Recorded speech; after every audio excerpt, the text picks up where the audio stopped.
Hello gamers and welcome to today's YouTube video. Let me start it off by saying that I know many and truly many of you will ask me about experimental equipment. I don't even have to make a video on it. I already made a video on it that I will put down below that you can check out. Everything that I said there basically still applies because Wargaming has basically changed nothing about it except for some slight nerfs. In that regard, my opinion stands as a completely unnecessary extra set of equipment that does not make it easier for casual players that at this point a lot of percentage of people don't even know how to like really min-max their tank to begin with in terms of equipment, so let alone would they understand how to make this experimental equipment work. But yeah, all my thoughts are in the video there. Today we're going to be playing the 60 TP, the big heavy hitter, and I actually kind of like this thing. Almost look at it, I marked this with 5k. I know I say that often, but I actually did. So the thing about this tank is it can be really annoying to play because the gun is kind of frustrating to play with because it can really troll you quite hard. But on return for that, you get 750 alpha though, with not the greatest of pen because it's 317. And again, I will say this every single time. When you're playing a tank with only load, you also want to be able to hit your shots, which means that it becomes kind of heat intensive. But here on Redshire or Assault, I always go on the 4-line. Because for me it's just the best possible position to play. And then I come here where the mouse is and I play in front of him to peek him, shoot him, dominate him. I have teammates covering as well, so I can push up. He's kind of over angle. Lower plate on the mouse is almost always a pen, to be honest, and I'm okay with trading it out because for me the 60 TP is not a tank that is how to say it, like a real hold-on tank, because it has plenty of weak spots that people can shoot through. You can see that he's over angled there. Now he angled this lower plate pretty well though. But what I can do is just go back. Oh, I thought he was over-angled there, but apparently not. He's struggling more than I am, though. When he angles his side like this, you see how the pen marker is like 50-50. I could also shoot the E100, but instead I'm just going to push forward, and I'm going to try and get the lower plate again. It's slightly too armored. Sometimes this tank lacks like a few millimeters of pen, because it's 317, it's not like 340, 350 like you see a lot of other heavies have, but you can negate that by pushing forward and trying to ruin his angle. And in that regard, the mouse is not really the difficulty to play against. Whenever he turns his turret to me to try and shoot me, I will shoot him back. I might take one from the 100, or if I'm unlucky, please not. Okay, I don't take one from the 100. I'll take one more from the mouse, but it's okay. I'm actually fine with trading it out. I hope that somebody else kills the mouse, because of course I want to get the max damage, so I do get that. I got a big one also onto the E100 there. But yeah, for me the 60p is not a tank that you can look at it as like you just sit in and hold on and farm it, because it doesn't have a lot of spots, weak spots, random angles that can be penetrated. And I think that's one of the struggles when people play 60p is just the fact that they just get, probably in their opinion, penetrated from weird angles, because like no matter where the 60p angles, some part is always like exposed and weak, quote unquote. Weak being the keyword. I mean, it's not that easy to pen, but it always has some part of armor that people can shoot at. But in general, I kind of like playing this tank. It is kind of rewarding as well. I don't think he wants to trade. We could try first Cupola. We gotta be careful because we can get shot by those guys over there. We are, however, capping though. I mean, I'm not gonna actually cap. I just wanna go. I'm thinking about it right now. Well, first of all, the CC is coming. I'm not sure if he's gonna stay or go back to position. Like, I can't really predict it. No, he's gonna stay. So I'm gonna use this as an opportunity to just drive forward. Realizing that A4 is a threat. Try to use the building to my advantage to cover myself a little bit from it. Also against the 50B, the CC will die. They could have some money in A1, which you also have to be careful of. But I think mainly at this point you want to be careful of the BZTD. He could ruin my life. Of course I can shoot through the wall, so it would peek slightly wider. It's okay to like aim a little bit longer and make your shell there in the 60 TP. For me, this tank is better than the BZ, better than the E100 as well. On its 750 alpha, because you actually get a turret to play around with, and I think in World of Tanks, like in general, even if I can't really play this hold on, a turret is so important because you can work on it, and also on top of that, it has a very nice HP pool, right? and HP pools are nice, because for me the 60p is kind of like the BZ in a way, where I call the BZ a trader tank. I think this is also true for the 60TP. I think when you play and when you peek, you assume that the opponent will pen you. I don't think this is a tank, like I said, where you can just like be like, okay, I'm gonna hold on, I sit there, I blast everybody. You don't have the DPM for it, you don't have the armor layouts for it. But what you are good at, and what you should use to your advantage, is the fact that you can trade it out with your 750 alpha, of course. I was gonna say it's pretty sad that my team decided to gap here, but the Browns leaving at the last second. I appreciate that, homie.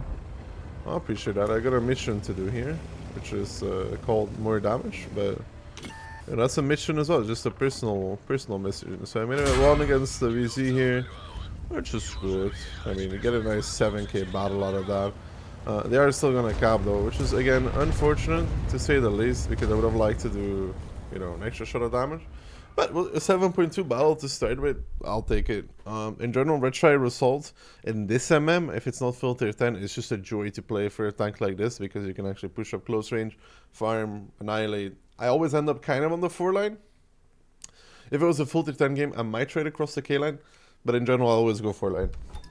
That's kind of the rule. Unless nobody's going K line, then I will go K line myself. But yeah, nice 7k battle. We'll take that. Very, very much. And I'm even not playing on my cheater press account. I'm playing on my The Killzer account, which is pretty rare. I feel like nowadays I also always need to explain, like, I don't know why. Like, it's a 60 TP. I have a choice between AP and heat. I have a long reload, right? I have a long reload, and I don't, of course, have great AP pen, and I don't have an accurate enough gun to, like, really snipe off weak spots. Why would I not be playing in heat intensive? Like sometimes I don't understand when I see some YouTube comments, like I saw one yesterday, it's like, try and shoot less gold ammo before you try and teach people how to play. And I don't understand, because the general principle of my gameplay, or what I'm trying to showcase, still applies. The position I play still applies. Intuition is still there, so you can always intuition if you want to, but like the general principle of how to approach maps and MMs and teams is still there though. So I don't know. Feels like cope to me, but whatever. So we got Sound River and counter battle with double ID, bit annoying. Luckily enough, not the highest arc IDs. Tier 9, tier 10 is the best ideal MM. I always go here in the beginning, but because people still haven't learned how to cross properly, I'm going to be honest, they have not learned how they're supposed to cross, so they still cross in the open, which means they get punished. There's going to be a day in which they learn not to do this. I could have actually really shot this if I was aware. What can I say? People still cross through the open on this map, even though Wargaming added like the back part, which you can shoot through there, by the way. It's a really important angle to remember. This gap here, where the phase just went through, for some reason there's still a shot there. I mean, I kind of like it at the same time. It means they can't do it super for free. My next shot will be heat though. And from here I just play a little bit. I do have to be careful, because like angles to remember is this here. They could peek pretty easily from that, and also if they take through the north, you have to be careful, of course, as well, against the enemy team potentially getting some side shots to side angles on you. I'm gonna 3 spot it out though. Kinda wanted to peek it, decided against it then because the TNH is peeking. I'm trying to keep this in mind. I would not have the reaction speed to hit the Centurion there, even if I was a god, to be honest. So then I'm gonna 3 third angle down. Okay, he's gonna go back instead. You wanna aim in front of him, because it's most likely he's gonna go forward, and you have a heat shell, so it's better to put a placement where he's gonna be than where he is. Because it's easier to adjust to him standing still than him moving. And a nice shot on him. The TNH in front of it is a bit of an issue. Would be epic if you could hit the shoulder blade. And this is the angle I told you about where the try is speaking. This can be shot from the base though. However, nobody really seems to realize that it has a possibility, so you always have to be careful about that yourself. The M3 crossed over now. We don't have a shot on him. Excuse me. That is a really wide peak, so we'll take that. It's 3k. And now you also have to be careful of one more thing. The enemies could start peeking you if they have overwhelming numbers and push you back, because I don't have TD support from the base. So that's another thing that I have to be careful. You can always try to pen next to the mantlet there, like kind of like the 113 pen you would do. We don't expect to hit this. I mean, And it's still a 750 alpha tank, right? It's not a AMX M4. I can just snipe everything left, right, and center. We will, however, keep trying it though, because there's no risk in being on reload here. Centurion drove to the middle though for some reason, which is interesting. This guy is backing off. It may make me interested in making a small peek here. RD is also on reload.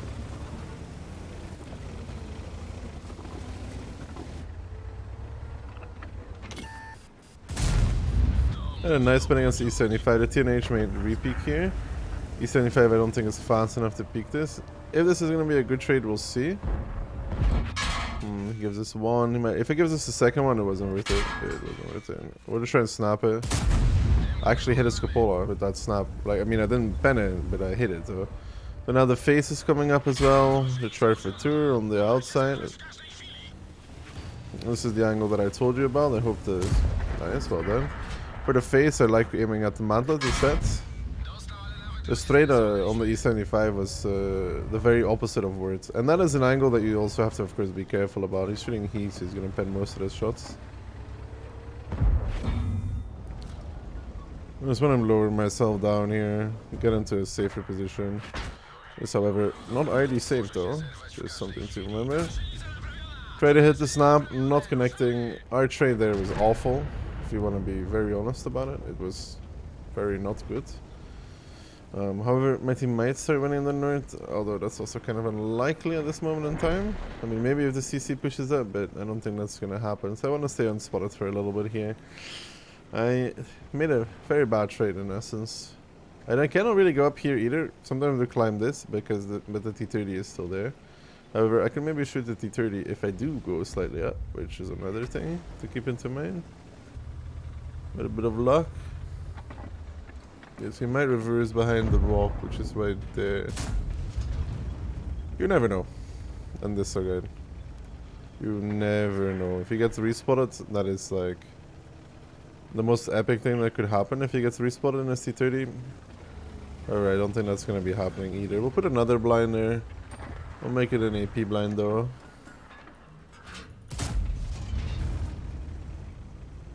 Because we can't really peek anything else unless the CC with decent HP pressures up fully, which I don't think is going to happen.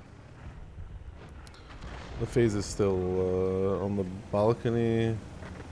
I'm on a 3-star HP door, and now I'm leaving because, well, let's be real, we're not going to achieve anything here. The 1390 is YOLOing in now. I want to go towards the middle of the map, actually, if I can, and spot it. So I can get an angle on the E100 from behind, especially because their PTA is probably going to stay and cap the whole time. My TNH is maybe getting swarmed. 390 might get back towards the camp. E100 is spotted out now. The timing there is unfortunate for me, but I think I'll make it into safety. I'm actually gonna peek this back. I don't think the 100 peaks is here. I would be surprised.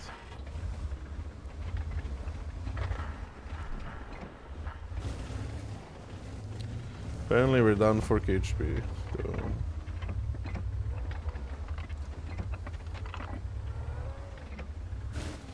We lost the K-line, which is unfortunate, of course. I don't understand why the full HP 100 isn't even trying to make a peak. Like, it doesn't really make too much sense. And I feel like I'm gonna get a TD on the K-line soon. Play against me. That didn't even look like it was gonna hit me. Until it apparently did. That was weird. It did not look like a hit whatsoever.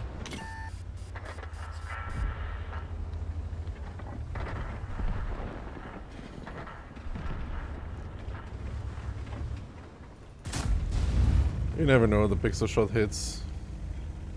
Like, you never know. Is Batcher Dirty is a gamer. And there is the SCRV on the K-line as predicted, of course. Trying to go up so I can go safe. But nope, not happening. Might still be spotted even as well. Not much to do about that. Too bad the 100 did not want to peek us once. It's not a great game. And it comes down a bit to the trades we made there to peek the E75 once. I would not say that was worth it. And I wouldn't say that it resulted in too much. And I think we stayed watching the 100 too long because we even predicted the SCRV would go there or TD would go there.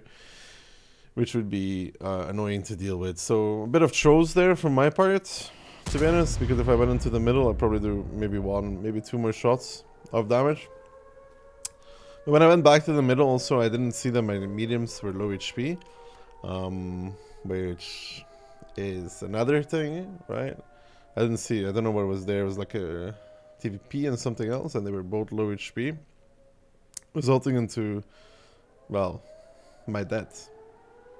Because if we were holding K-line, going back to the middle is a fine move. But since we weren't, it wasn't. I'm kind of curious to see if we had a blinding against the T-30, because that would be a game changer if we did. I don't think so though, probably. Like, I'd be surprised if it did. I mean, SEC is going on a little bit of an adventure. But since we had a very good first game, it's still alright though. Like, it kind of saved everything in that regard. Yeah, I kind of like the 60p, but I think it's one of those tanks that when you play it, you will have games in which you miss everything, right? You have games where you just shoot, and it feels like the gun's just missing everything. And I think that is the most frustrating part about playing a tank like this, is that those games can and will happen. The gun performance is going to be annoying from time to time. Wow. That should do more. I mean, it couldn't do more because he was dead, but it should do more anyways. It probably should transfer a debt of damage onto his children or something. Jesus Christ. But yeah, this game coming down, we had a good start and then we threw. To be honest. We could have really utilized our HP better by leaving earlier, going back to the K-line and pressuring over the K-line. Would have probably been the smarter choice in that regard. No T-30 blind. It's unfortunate. I kind of threw there. The Wadi 100 never wanted to peek me. It's just, you know, his right. He doesn't have to peek me if he doesn't want to. But it's okay because the first game was really good. So everything balanced out. And this is juicy. This is very juicy. Minus the Chieftain, of course. On the enemy team, that's not juicy. So we get Berlin. Really good 60p map. I have a PZK, an E5, and a Chief. E5 PZK, not really dangerous. The Chief, really dangerous because he's going to go to the window. We have an S-Kunk and a Chief. We have the better tier 10s. With the 60p though, we have the better tier 10s. They, in tier 9 department, were kind of even, to be honest. And for me, this game is probably either an opportunity to go through the outside and pressure up this side over here. Because playing the window against a Chieftain is nowhere gonna work, by the way. One, my Chieftain's gonna be there. Two, my S-Kunk is gonna be there. And three, their Chieftain's gonna be there. So all of these things make me wanna probably bypass that area altogether, go through the outside, and maybe pressure up this way. But this depends on how much they have in A4. It's a less popular play to make, because of the simple fact that they have probably A4 with something. There's the Chieftain as expected, the TNH. Also not really unexpected to go there. PZK going on the outside, that's good for me. T32 going outside, and if there was something at A4, you probably would be spotting it by now. Now, that's really good for me, because it means I can do... Yeah, that's what I mean, by the way. That's what I mean. So there's a T34 there. He's in a bit of annoying hold-on position. However, I could bypass him right now, which is also what I'm going to be doing. I'm going to be bypassing him. I can pen T34 turrets. It's not the hardest thing in the world. If I hit the top of it, though, of course, I can pen it. I gotta be really careful, though, still, because I can get pressured. That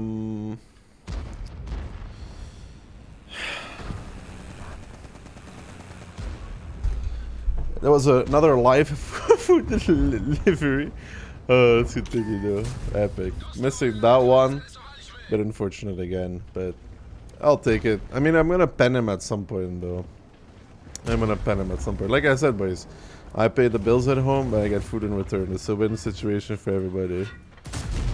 Still missing the T34 cupola, though. Like, even the top of his roof, it's kind of annoying. The E5 speaking now as well. Luckily enough, he's shooting heat and he hits the truck in front of me. I really want to pen this T34, because there's not really anything else to do. And we finally achieved this. Now we gotta push closer to the building to try and ruin the E5's angle so we can sort of side scrape. You always try and use the gun in this position to... It's okay if I take one more from the E5, but I just really want to hit the shot against him. You peek at an angle to ruin a shot on the lower plate, right? And as a result of this, E5 is now backing off. I don't really want to re-peek this because the T-34 could be covering him. The Chieftain is peeking though, for some reason against the Conk, because the Conk made a bad peek himself. I want to peek this once myself as well to pick up the T-832. He does a good shot. I repair my driver immediately because it makes sense. I am now 3k damage. I am pretty happy at this point in time. Also, it does seem like the enemy team has no awareness into the fact that I could be here. I don't have my repair kit though, which is something I have to be careful about. You always try and shoot for the Chieftain engine deck, by the way. Just because you might get a pen. Well, if you get a pen, you might be setting it on fire.